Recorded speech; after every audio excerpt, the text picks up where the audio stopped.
Welcome back. Now we're going to talk about the law governing gifts.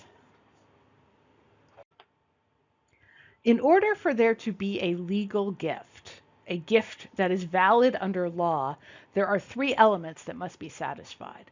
There must be a present donative intent, which is both a present intent, right? I now have the intent, but the intent must be to make a gift now. Okay, so there has to be a present donative intent, meaning a present intent to make a gift now. And then there must be delivery, which we'll talk about in a moment. And then there must be acceptance.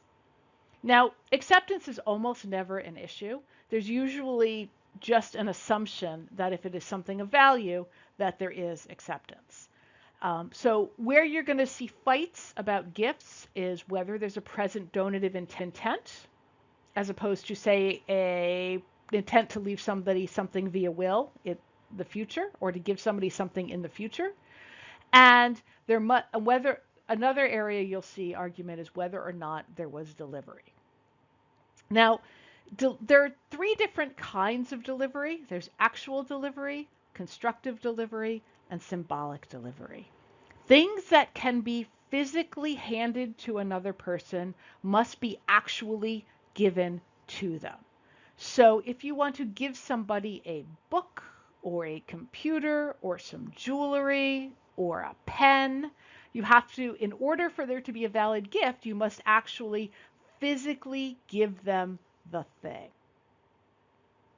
However, not everything lends itself to physically handing it over to another person, because some things are big, some things are hard to move. So there's a doctrine of constructive delivery, which is typically giving somebody the keys to operate something. So you're giving somebody the constructive use of the thing, and that is constructive delivery. The third form of delivery, symbolic delivery, involves a writing. So when let's say you want to give somebody an apartment because you're super generous or whatever, right? The way that you would do that is, obviously you can't physically hand them the apartment, and giving them the keys to the apartment is not enough to satisfy a gift for real property. It has to be done in writing. Writing is symbolic delivery. So if you're thinking about gifts, you have to think about what kind of delivery is possible and or required in order for there to be a valid gift. So let's think about this sample problem here. O, again, our owner is O, owns a lovely, beautiful pearl ring. You can see it here. At a dinner party, O takes off the ring and hands it to A, saying, I want you to have this. Right? Is that a valid gift? Well, think about it. Do we have the elements that would make it a valid gift? So think about it for a second, maybe pause, and then we'll move on. Okay, this is an easy question, right? We start off with the easy question. This is sort of the classic gift, right? We have a present donative intent that is the verbal statement of I want you to have this. It's present tense, and it is accompanied with physical delivery of the ring. So we have a present donative intent and delivery. Now, assuming that A accepts the gift, it is a valid gift. We have intent, we have delivery, and we have acceptance. Okay, so here's a variation.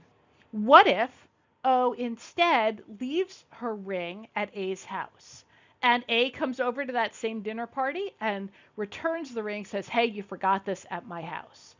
And O gives it back, saying, I want you to have it, but the ring doesn't fit A's finger, and she's afraid it'll fall off, so she gives it to O for safekeeping. O puts it back on her fingers, But O dies that night with the ring on. Who owns the ring?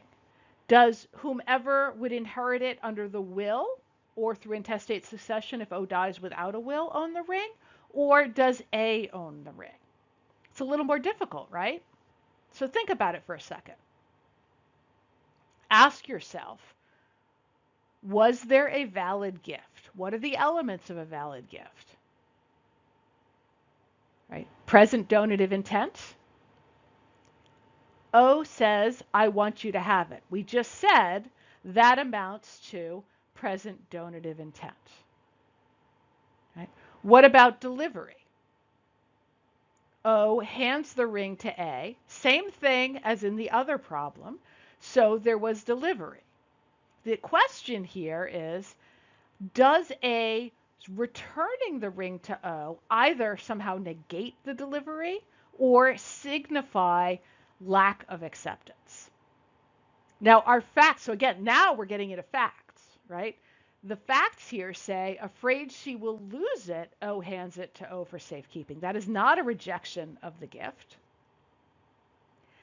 And the physical transfer of the property itself, right, is not a gift back to O unless there was present donative intent on the part of A, and there is nothing in the facts to suggest that there was. So this would be a valid gift. The exchange at the dinner party is an effective gift, so A owns the ring. The fact that A asks O to hold the ring doesn't impact the gift any more than it would if A asked any other person at this dinner party to hold the ring for her. What about, here's another variation. O owns a pearl ring, and O leaves the ring at A's house. So far, we're at the same place where we were in the prior story, or the prior hypo. But instead of A bringing it to the dinner party and handing it to O, and O saying, I want you to have it, A calls O on the phone and says, oh, by the way, you forgot your ring. And O says, keep the ring as a gift. Is this a valid gift? So what's different here? We have an expression of donative intent. It's even clearer here, right? Keep the ring as a gift. We have a physical transfer of the ring, right? It may not have been an intentional transfer at the time, but there was a physical transfer of the ring to A. O knows A has the ring when O says keep the ring as a gift.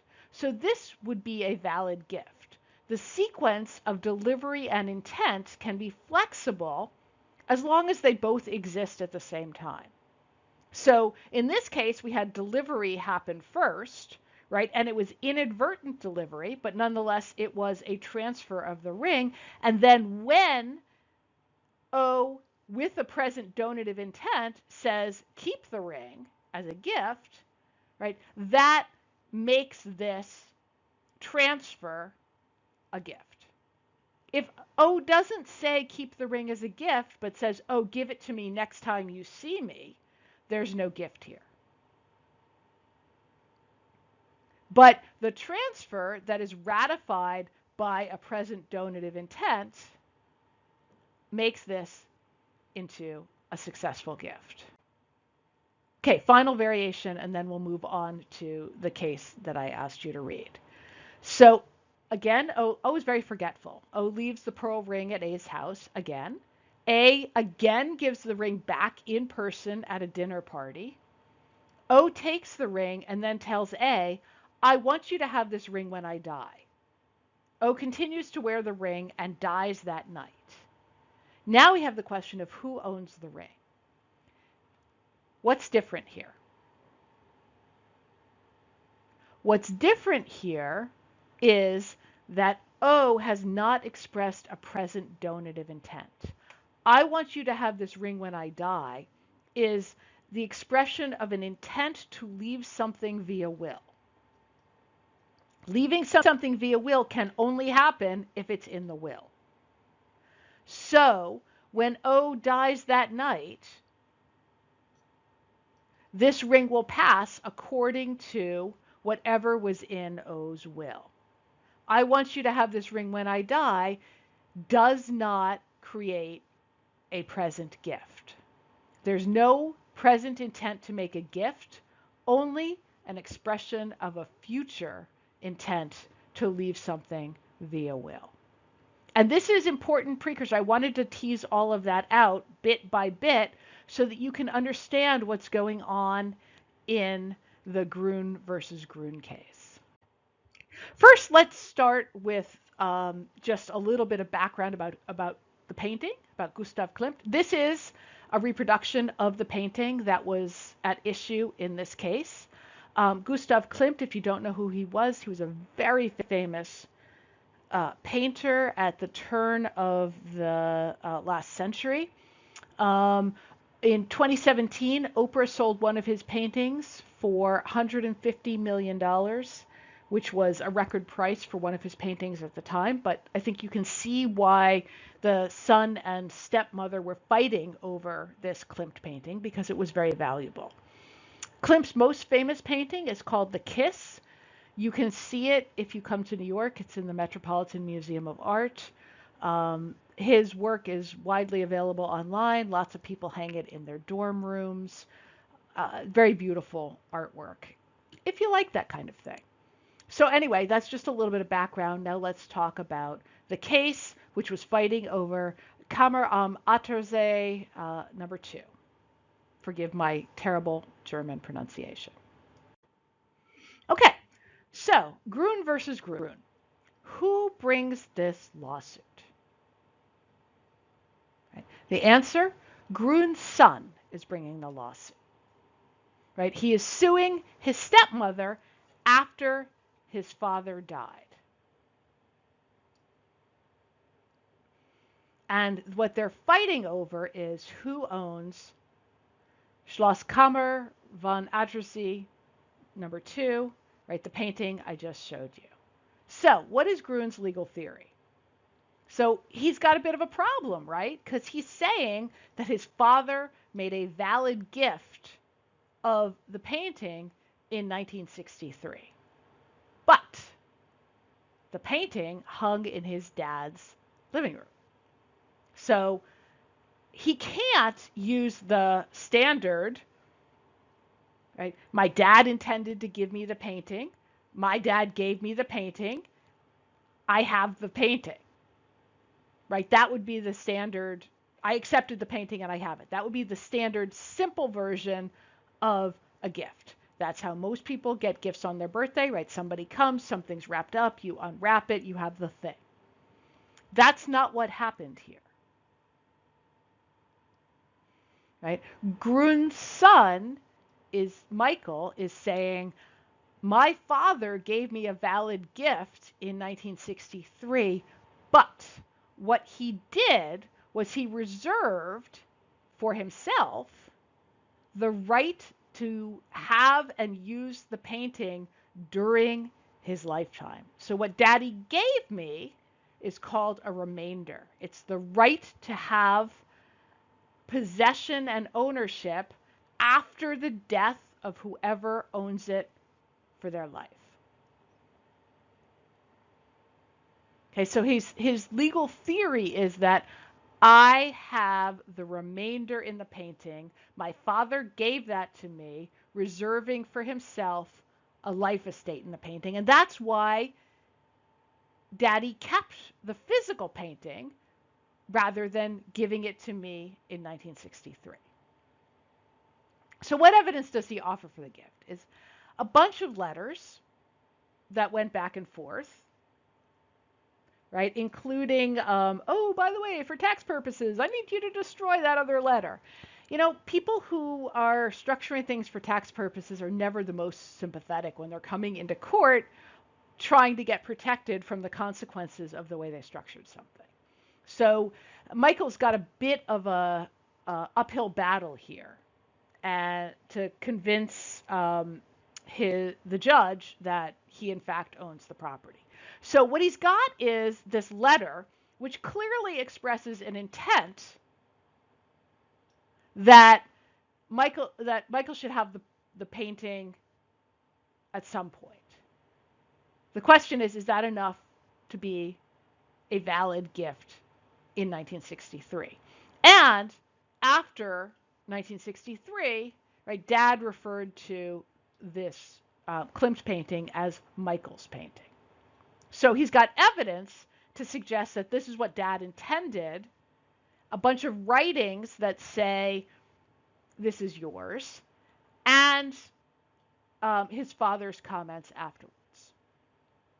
So the element that's at issue here is, was there delivery? Because the father retained possession of the painting until he died in 1980. And ordinarily, when you're giving somebody a painting, you give them the painting. So, right, that's the question, is what would amount to effective delivery in this case under these circumstances? Right, the stepmother's theory is that all Dad did in those letters was promise to make a gift in his will. That's theory number one, is that those letters, because of the way they were worded, were not a present intent to make a gift. They were a promise to leave something via will, and that's not what the will said, so you don't get it. Right? That's theory number one. And theory number two is that even if what Dad intended was to give you a remainder in this painting and keep for himself a life estate in the painting, you can't do that. Right? Her theory is this is not something that is possible to do. She says you cannot make a valid inter vivos, meaning during life, gift of a remainder in a chattel, the right to have it after the life estate ends, and retain a life estate with a complete right of possession during that life estate. So that's what stepmom is claiming. Right? Either there was no present donative intent, or this is not a transaction that can happen. Right? And the problem that Michael has here, that he's trying to get the court to understand, is that a painting is something that can be physically delivered. And we just said that the general rule is that if something can be physically delivered, it has to be. Instead, what Michael has is a writing, which we just said is a symbolic delivery. But courts in general do not allow symbolic delivery of things that can be physically delivered. So let's talk about why stepmom loses and Michael wins. Okay. First of all, the court reiterates the general rule we were just talking about. An inter vivos gift, meaning a gift during life, requires that the donor intend to make an irrevocable present transfer of ownership, right? It requires present intent. And if the intent is to make a testamentary disposition, meaning a bequest via will, that it's going to be effective only after death, then it's invalid unless it's made by a will. So you cannot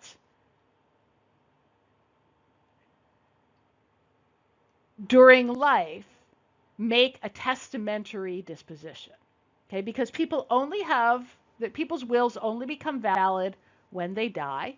People only have heirs when they die. So when somebody dies, what's in their will is what controls what happens to their property that they possess at death. So why doesn't that answer, right? The court reiterates that rule. Why doesn't that answer the question? Right? How does the court conclude that the dad intended to make a present gift of the painting when it remained hanging in his living room? And the answer to that is that the court concluded that what the son had been given, what Michael had been given, was a future interest, was a remainder in the painting. Now, the essence of a future interest is that there is no present possessory right to the property, but only the right to possess it in the future. We see this with land all the time. Somebody will give either via will or through a lifetime transfer, right? I want my spouse to remain in the house during their lifetime. When they die, it goes to my children. The wife, the spouse, has a life estate. The children, it'll go to my children when the spouse dies, right? They have a future interest called a remainder. You can also keep a future a remainder. Sorry. Try that again. You can also keep a life estate in yourself and give a remainder to somebody else. So that's what the court says that Michael's dad, Mr. Gruen, did. That the dad kept a life estate in the painting for himself and gave the son the remainder, the future interest. And remember, that was stepmom's argument number 2, is you can't do that with chattel. You can only do that with real property, because there's no question you can do it with real property. So she couldn't argue you couldn't do it at all. She could only argue you can't do it with a painting, because a painting is a thing you can give somebody, so you have to give it to them, right? That was her argument. The court rejects it. The court says, no, we think you can create a future interest in chattel like a painting. So again, going back to, right, one possibility the court could have said here is, this is a painting. Paintings can be physically delivered. This wasn't physically delivered. There was no actual delivery, so there was no gift. Right? But the court doesn't do that because the court is focusing on, what did dad actually intend to do? And just so you know, we're going to spend an entire class in next week, or in the future, we're going to spend an entire class talking about life estates and remainders. So don't worry if you don't quite understand that right now. The key thing to understand right now is that you can take something that is a thing in the world, and you can turn it into 2 different legal interests. A present right to possess the painting, the thing, and a right to possess it in the future. Then the question is, what exactly is the dad trying to give to the son? And the court phrases it as, whether the maker, meaning the maker of the gift, right, whether the maker intended the gift to have no effect until after the maker's death, that would be the promise of a testamentary request, or whether he intended it to transfer some present interest. And the answer to that, did the dad intend now, today, in 1963, when he writes those letters, did he intend to give his son some present interest in the property? And owning a remainder is a right that you have in the present. You don't have the right to possess the property until the future event occurs, in this case, the death of the father. But a remainder is a valuable right that somebody can own, can sell, can use as security on a loan, or do all the things we talked about with as sticks in the bundle of ownership. What you don't have if you have a remainder is the right of present possession while the life estate holder is still alive. But you do have a valuable estate.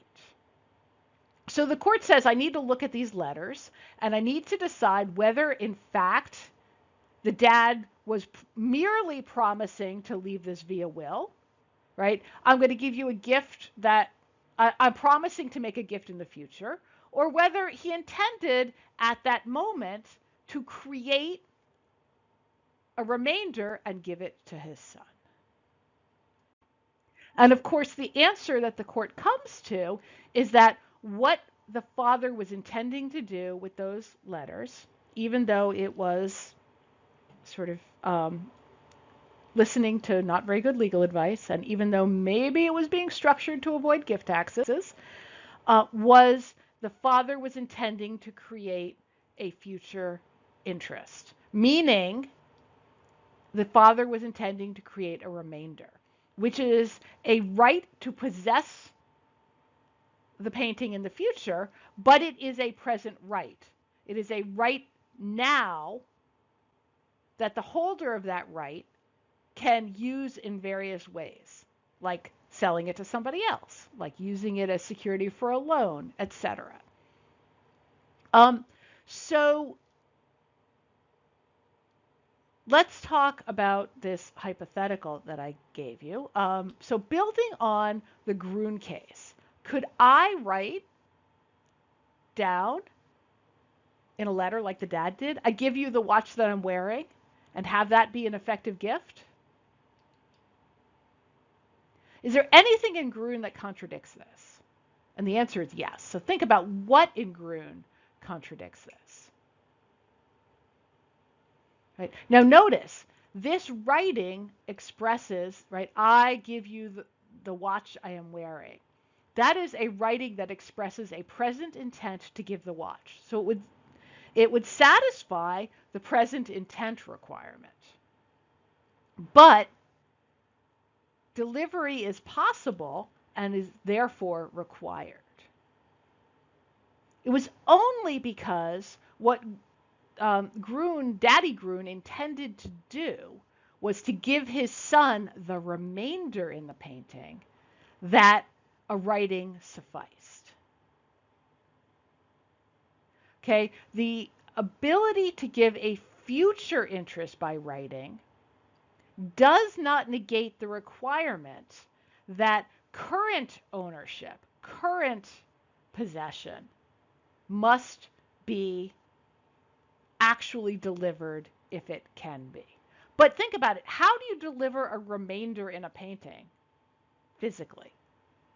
Right? Because what a remainder is the right to possess when the present owner dies, when the present possessor dies.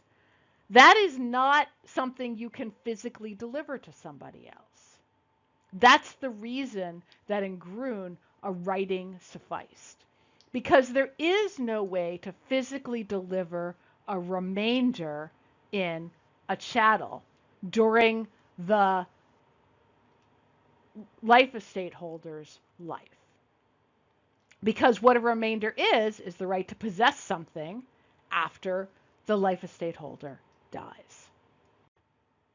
Okay, so this brings us to an important question of going back to the elements of a gift. Right? In order for there to be a gift, you need a present donative intent, you need delivery, and you need acceptance. We're going to assume acceptance. Why is delivery required? Why can't I write down, I'm giving you my watch, and have that be an effective gift? There are a number of reasons that have to do with some of the things we've been talking about throughout the course to date. So first of all, it would be really hard. You run into all kinds of problems of proof about whether or not an effective gift has been made if you don't require the physical transfer of the thing. So having a delivery requirement, particularly an actual delivery requirement of things that can be actually delivered, is a way to avoid mistake or fraud. And what gets called the wrench of delivery, right? The physical passing of the thing from its owner to its new owner makes it clear that property rights are being severed, right? The original owner will feel the wrench of delivery, of separation, when they give it to the donee who will be the new owner. So that's a brief introduction to the law of gifts. It is doctrine that comes to us mostly from the common law. It has important implications in the tax arena, which we are not going to talk about. We are going to talk mostly about life estates and remainders going forward, but we will circle back to this idea of whether or not there was an effective gift on various occasions. So keep it in mind, and I hope that this video was useful.